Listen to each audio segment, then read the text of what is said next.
ओम शांति। 25 अप्रैल 2026। बाप दादा के मधुर महावाक्य।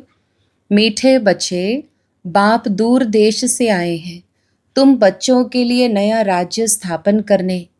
तुम अभी स्वर्ग के लायक बन रहे हो। प्रश्न: जिन बच्चों का शिव बाबा में अटूट निश्चय है, उनकी निशानी क्या होगी? उत्तर: वह आंख बंद करके बाबा की श्रीमत पर चलते रहेंगे, जो आज्ञा मिले। कभी ख्याल भी नहीं आएगा कि इसमें कुछ नुकसान न हो जाए, क्योंकि ऐसे निश्चय बुद्धि बच्चों का रिस्पॉन्सिबल बाप है। उन्हें निश्चय का बल मिल जाता है, अवस्था अडोल और अचल हो जाती है।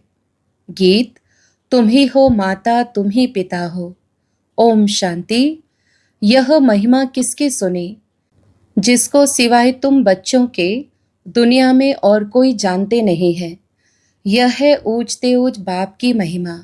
बाकी जिसकी भी महिमा करते हैं वह फालतू हो जाती है। ऊंचते ऊंच एक ही बाप है, लेकिन बाप की पहचान कौन देवे? खुद आकर आत्मा की और अपनी पहचान देते हैं। कोई भी मनुष्य को आत्मा की भी पहचान है नहीं। भल कहते हैं महान आत्मा, जीवात्मा। शरीर जब छूट जाता है तो कहते आत्मा निकल जाती है, शरीर मुर्दा हो जाता है। आत्मा अविनाशी है, वह कभी खत्म नहीं होती। आत्मा जो स्टार मिसल है वह अति सूक्ष्म है, इन आँखों से देखने में नहीं आती है। कर्तव्य सब आत्मा करती है, परंतु घड़ी घड़ी देह अभिमान में आ जाते हैं तो कहते हैं मैं फलाना हूँ, मैं यह करता हूँ। वास्तव में करती सब आत्मा है, शरीर तो ऑर्गन्स है। यह साधु आदि भी जानते हैं कि आत्मा बहुत सूक्ष्म है, जो भ्रकुटी के बीच में रहती है, परंतु उनको यह ज्ञान नहीं है कि आत्मा में यह पार्ट बजाने के संस्कार है।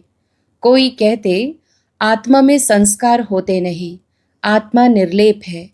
कोई कहते संस्कारों अनुसार जन्म मिलता है। मत भेद बहुत है। यह भी किसको पता नहीं कि कौन सी आत्माएं 84 जन्म लेती है। तुम जानते हो कि सूर्यवंशियों को ही 84 का चक्र लगाना पड़ता है। आत्मा ही 84 का चक्र लगाए पतित बनती है। उनको अब पावन कौन बनाए? पतित पावन ऊंचते ऊंच एक ही बाप है, उनकी महिमा सबसे ऊंच है। 84 जन्म सब तो नहीं लेते, पीछे आने वाले तो 84 जन्म ले ना सके। सब इकट्ठे तो नहीं आते हैं। जो पहले पहले सतयुग में आएंगे, सूर्यवंशी राजे और प्रजा, उन्हों के 84 जन्म होते हैं। पीछे तो मनुष्यों की बहुत वृद्धि होती है ना, फिर कोई के 83, कोई के 80 जन्म होते हैं। वहाँ सतयुग में तो पूरे 150 वर्ष आयु होती है। कोई जल्दी मर न सके, यह बातें बाप ही बैठ समझाते हैं। अब कोई परमपिता परमात्मा को नहीं जानते हैं। बाप कहते हैं कि जैसे तुम्हारी आत्मा है, वैसे मेरी भी आत्मा है। तुम सिर्फ जन्म मरण में आते हो, मैं नहीं आता हूँ। मुझे बुलाते भी तब है जब पतित बनते हैं, जब बहुत दुखी हो जाते हैं तब बुलाते हैं। इस समय तुम बच्चों को शिव बाबा पढ़ा रहे हैं। कोई पूछते हैं कि यह कैसे माने कि परमात्मा आते हैं, तो उन्हों को समझाना है कि सब पुकारते हैं, हे पतित पावन आओ। अब वह है निराकार, उनको अपना शरीर नहीं है। आना भी है पति दुनिया में, पावन दुनिया में तो नहीं आएंगे।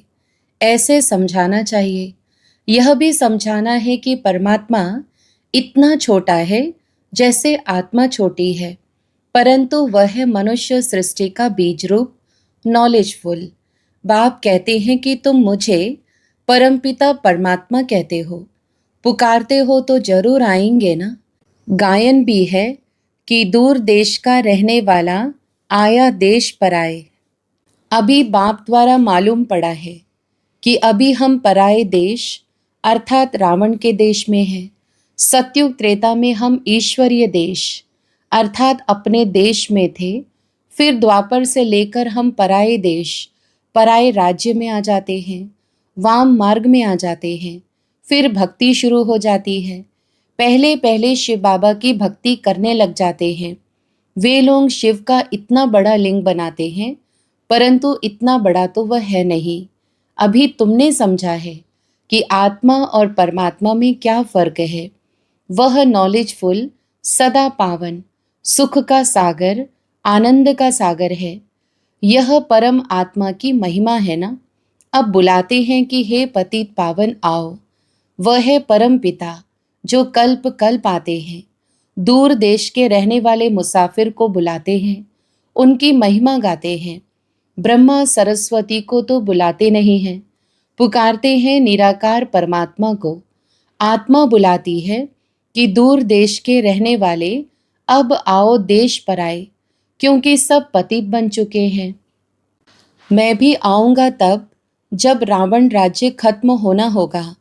मैं आता भी हूँ संगम युगे, यह किसको भी पता नहीं है। कहते भी हैं कि वह परम आत्मा बिंदी है। आजकल फिर कहते हैं आत्मा सो परमात्मा, परमात्मा सो आत्मा। आत्मा सो परमात्मा हो न सके। आत्मा परमात्मा दोनों अलग अलग हैं, रूप दोनों का एक जैसा है, परंतु आत्मा पतित बनती है। 84 जन्मों का पार्ट बजाना पड़ता है। परमात्मा जन्म मरण रहित है। अगर आत्मा सो परमात्मा कहें तो क्या सतोप्रधान परमात्मा तमो प्रधान में आते हैं? नहीं, यह तो हो ना सके। बाप कहते हैं कि मैं आता हूँ सर्व आत्माओं की सर्विस करने। मेरा जन्म भी नहीं कहा जाता। मैं आता ही हूँ नरकवासियों को स्वर्गवासी बनाने। पराए देश में आए हैं अपना स्वर्ग स्थापन करने। बाप ही आकर हमको स्वर्ग का लायक बनाते हैं। यह भी समझाया है कि और आत्माओं का पार्ट अपना अपना है। परमात्मा जन्म मरण रहित है, आते भी जरूर हैं। तब तो शिवरात्रि मनाते हैं, लेकिन वह कब आए यह कोई नहीं जानते। ऐसे ही शिव जयंती मनाते आए हैं। जरूर संगम पर आए होंगे स्वर्ग स्थापन करने। पतितों को पावन बनाने जरूर संगम पर आएंगे ना। पावन सृष्टि है स्वर्ग, कहते हैं पतित पावन आओ। फिर जरूर पतित दुनिया के विनाश का समय होगा, तब ही पावन दुनिया स्थापन करेंगे। युगे युगे तो नहीं आते। बाप कहते हैं मुझे संगम पर ही आकर पतित दुनिया को पावन बनाना है।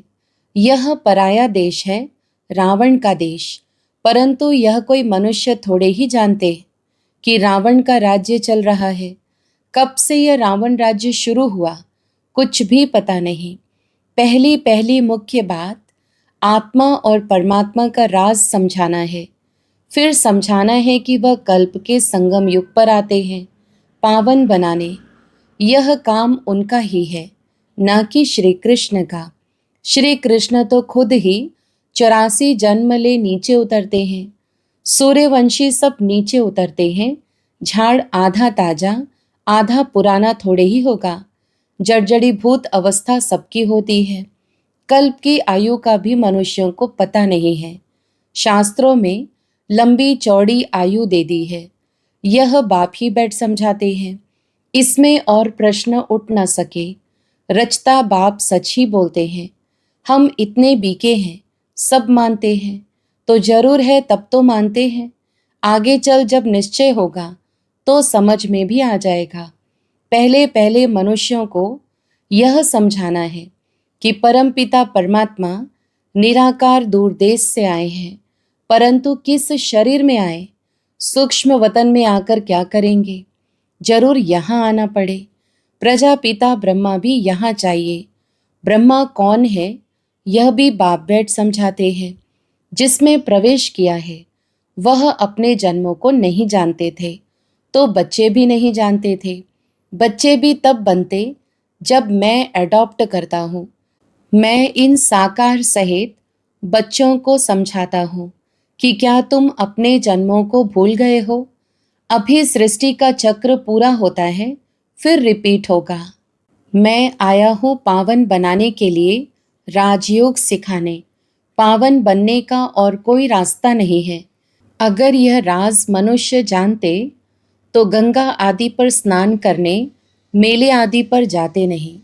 इन पानी की नदियों में तो सदैव स्नान करते रहते हैं। द्वापर से लेकर करते आए हैं। समझते हैं कि गंगा में डुबकी मारने से पाप नाश होंगे, परंतु कोई के भी पाप नाश नहीं होते हैं। पहले पहले तो आत्मा और परमात्मा का ही राज बताओ। आत्माएं ही परमात्मा बाप को पुकारती हैं। वह निराकार है, आत्मा भी निराकार है। इन ऑर्गन्स द्वारा आत्मा पुकारती है। भक्ति के बाद भगवान को आना है, यह भी ड्रामा में पार्ट है। बाप कहते हैं मुझे नई दुनिया स्थापन करने आना पड़ता है। शास्त्रों में भी है कि भगवान को संकल्प उठा तो जरूर ड्रामा प्लान अनुसार संकल्प उठा होगा। आगे इन बातों को थोड़े ही समझते थे, दिन प्रतिदिन समझते जाते हैं। बाप कहते हैं मैं तुमको नई नई गुह्य बातें सुनाता हूँ। सुनते सुनते समझते जाते हैं। आगे ऐसे नहीं कहते थे कि शिव बाबा पढ़ाते हैं। अब तो अच्छी रीति समझ गए हैं और भी समझने का बहुत पड़ा है। रोज समझाते रहते हैं कि कैसे किसको समझाना चाहिए। पहले यह निश्चय करें कि बेहद का बाप समझाते हैं तो वह जरूर सत्य बताएंगे। इसमें मूंझने की भी बात नहीं। बच्चे कोई पक्के हैं, कोई कच्चे हैं। कच्चा है तो कोई को समझा नहीं सकते हैं। यह तो स्कूल में भी नंबरवार होते हैं। बहुतों को यह संशय पड़ता है हम कैसे समझें कि परमपिता परमात्मा आकर पढ़ाते हैं, क्योंकि उन्हों की बुद्धि में है श्री कृष्ण ने ज्ञान सुनाया। अब पति दुनिया में तो श्री कृष्ण आ नहीं सकता। यह उनको सिद्ध करो कि परमात्मा को ही आना पड़ता है, पति दुनिया और पतित शरीर में। बाप यह भी समझते हैं कि हर एक की अपनी अपनी बुद्धि है। कोई तो झट समझ जाते हैं, जितना हो सके समझाना है। ब्राह्मण सब एक जैसे नहीं होते हैं, परंतु देह अभिमान बच्चों में बहुत है। यह बाबा भी जानते हैं कि नंबरवार है। डायरेक्शन पर बच्चों को चलना पड़े। बड़ा बाबा जो कहे वह मानना चाहिए। गुरुओं आदि की तो मानते आए हो। अब बाप जो स्वर्ग में ले जाने वाला है, उनकी बात तो आंख बंद कर माननी चाहिए, परंतु ऐसे निश्चय बुद्धि है नहीं। भल उसमें नुकसान हो व फायदा हो, मान लेना चाहिए। भल समझो नुकसान भी हो जाए, फिर भी बाबा कहते हैं ना, हमेशा ऐसे समझो कि शिव बाबा ही कहते हैं। ब्रह्मा के लिए मत समझो, रिस्पॉन्सिबल शिव बाबा होगा।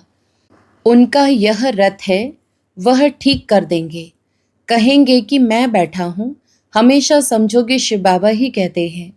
यह कुछ नहीं जानते, ऐसे ही समझो। एक तरफ तो निश्चय रखना चाहिए। शिव बाबा कहते मेरा मानते रहो तो तुम्हारा कल्याण होता रहेगा। यह ब्रह्मा भी अगर कुछ कहते हैं तो उनका भी रिस्पॉन्सिबल मैं हूँ। तुम बच्चे फिक्र नहीं करो। शिव बाबा को याद करने से अवस्था और ही पक्की हो जाएगी। निश्चय में विकर्म भी विनाश होंगे, बल भी मिलेगा। जितना बाप को याद करेंगे उतना बल जास्ती मिलेगा। जो श्रीमत पर चल सर्विस करते हैं वही ऊंच पद पाएंगे। बहुतों में देह अभिमान बहुत रहता है। बाबा देखो सब बच्चों से कैसे प्यार से चलता है, सबसे बात करते रहते हैं। बच्चों से पूछते हैं कि ठीक बैठे हो, कोई तकलीफ तो नहीं है। लव होता है बच्चों के लिए। बेहद के बाप को बच्चों के लिए बहुत बहुत लव है। जो जितनी श्रीमत पर सर्विस करते हैं उस अनुसार लव रहता है। सर्विस में ही फायदा है। सर्विस में हड्डियां देनी है। कोई भी काम करते रहेंगे तो वह फिर दिल पर भी रहते हैं कि यह बच्चा फर्स्ट क्लास है, परंतु चलते चलते किसी पर ग्रहचारी भी बैठती है। माया का सामना होता है ना, ग्रहचारी के कारण फिर ज्ञान उठा नहीं सकते। कई तो फिर कर्मणा सेवा अथक होकर करते हैं। तुम्हारा काम है सबको सुखधाम का मालिक बनाना, किसको दुख नहीं देना। ज्ञान नहीं है तो फिर बहुत दुख देते हैं। फिर कितना भी समझाओ तो समझते नहीं। पहले पहले समझानी देनी है आत्मा और परमात्मा की कैसे आत्मा में 84 जन्मों का पार्ट भरा हुआ है, जो अविनाशी पार्ट है, कभी बदलने का नहीं है, ड्रामा में नूंधा हुआ है। यह निश्चय वाला कभी हिलेगा नहीं। बहुत हिल जाते हैं। पिछाड़ी में जब भनभोर को आग लगेगी तब अचल बन जाएंगे। अभी तो बहुत युक्ति से समझाना है। अच्छे अच्छे बच्चे तो सर्विस पर रहते हैं, दिल पर चढ़े रहते हैं, बहुत तीखे जाते रहते हैं, बहुत मेहनत करते हैं। उनको सर्विस का बहुत शौक रहता है। जिनमें जो गुण है वह बाबा वर्णन करते हैं। अच्छा, मीठे मीठे सिकिलधे बच्चों प्रति माता पिता बाप दादा का याद प्यार और गुड मॉर्निंग। रूहानी बाप की रूहानी बच्चों को नमस्ते। हम रूहानी बच्चों की रूहानी माता पिता बाप दादा को याद प्यार, गुड मॉर्निंग और नमस्ते। धारणा के लिए मुख्य सार। पहला, सर्विस में हड्डियां देनी है। किसी भी बात में संशय नहीं उठाना है। सबको सर्विस से सुख देना है, दुख नहीं। दूसरा, निश्चय के बल से अपनी अवस्था को अडोल बनाना है। जो श्रीमत मिलती है उसमें कल्याण समाया हुआ है, क्योंकि रिस्पॉन्सिबल बाप है, इसलिए फिक्र नहीं करना है। वरदान, योग युक्त स्थिति द्वारा सूक्ष्म व कड़े बंधनों को क्रॉस करने वाले बंधन मुक्त भव। विस्तार, योग युक्त की निशानी है बंधन मुक्त। योग युक्त बनने में सबसे बड़ा अंतिम बंधन है स्वयं को समझदार समझकर श्रीमत को अपने बुद्धि की कमाल समझना, अर्थात श्रीमत में अपनी बुद्धि मिक्स करना, जिसे बुद्धि का अभिमान कहा जाता है। दूसरा, जब कभी कोई कमजोरी का इशारा देता है अथवा बुराई करता है, यदि उस समय जरा भी व्यर्थ संकल्प चला तो भी बंधन है। जब इन बंधनों को क्रॉस कर हार जीत निंदा स्तुति में समान स्थिति बनाओ, तब कहेंगे संपूर्ण बंधन मुक्त। स्लोगन, पहले सोचना फिर करना, यही ज्ञानी तो आत्मा का गुण है। अव्यक्त इशारे, महान बनने के लिए मधुरता और नम्रता का गुण धारण करो। जैसे अनजान बच्चा नुकसान वाली चीज को खिलौना समझता है तो उसे कुछ देकर छुड़ाना पड़ता है, ऐसे जो अल्पकाल का मान शान व अल्पकाल की इच्छा रखते हैं, उन्हें मान देकर स्वयं निर्माण बन जाओ। उस समय यदि उन्हें शिक्षा देंगे तो टकराव पैदा होगा। इसलिए ऐसे समय पर युक्ति युक्त चलन से परोपकारी बन क्षमा भाव से सम्मान देकर पहले उन्हें समझदार बनाओ, जिससे वह स्वयं महसूस करे कि यह बात नुकसानकारक है। अच्छा, ओम शांति।